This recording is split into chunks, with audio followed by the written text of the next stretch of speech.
We'll talk more about that rain and some cooler weather next week in just a little bit. Mike? All right, thank you so much, Jesse.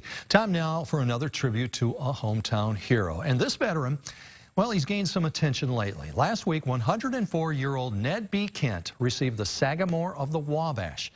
It's the highest award a Hoosier can receive from the governor. The World War II Army vet not only served our nation, he continues to inspire everyone he meets. Many believe that having a passion for life just makes life better. And for 104 years, Ned B. Kent has passionately embraced life. You always got a smile on your face? Yeah. Even today, at an assisted living facility, he stays very busy taking care of flowers and plants. I water the 64 pots inside Monday, Wednesday, Friday. And then as soon as I get that done, there's something after lunch out here to do. He was born in Greene County and his parents were farmers. After graduation from Sanborn High School in 1935, he became a bookkeeper in Evansville. But then in 1941, he was drafted into the U.S. Army.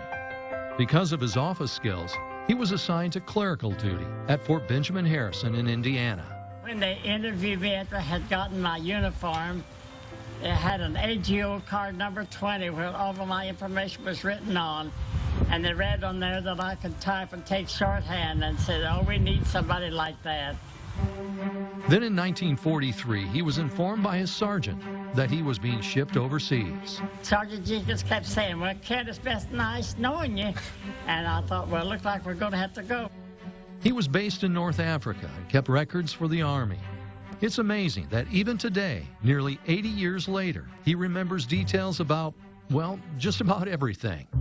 Everything was just seemed to be clerical. I did a lot of service records for men when they'd be transferred from one company to another. I had an assignment with a quartermaster just typing all day long. It chose me and a second lieutenant named Eddie Price to fly to Naples, Italy and gather information for the War Department about rations. He said a lot of servicemen would use downtime to play cards, but he wanted to explore. So he took his mattress one time and used it to ride the waves in the ocean. I had another mattress covered. I got it wet and I ran down the beach and got it full of air and tied it. And when I saw a white cap coming in off of the water, I'd run out of the water as far as I could. Since he didn't have a mattress to sleep on, he got creative. I took my mattress cover and found a haystack and filled it full of hay, and that was my mattress from then on. Ned B. has always had a strong faith, and even though he didn't see combat, he knew many boys who did, and he did what he could to help them. I knew the date of the invasion of Marseille, France, and I got out of my bunk at midnight when I heard the planes go over for this attack. I got out of my bed and kneeled down and prayed for these men. Toward the end of the war, he endured a personal loss. On Good Friday, 1945, he received a telegram that his mother had passed away, and he couldn't go home.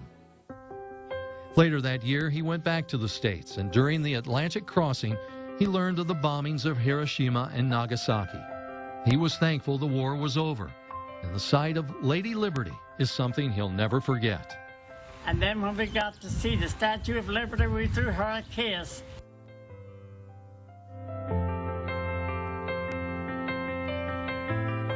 He talked my ear off for quite a while, that's for sure. He's quite a fellow. And in an upcoming story, you'll find out what Ned B. did in the 7 decades after the end of World War II. All right, well, still ahead in our second half hour of Live at 5, we'll have a recap of some of your local news headlines, including an update on the Terre Haute Convention Center. And U.S. lawmakers continue budget discussions in D.C. We'll have those details after the break.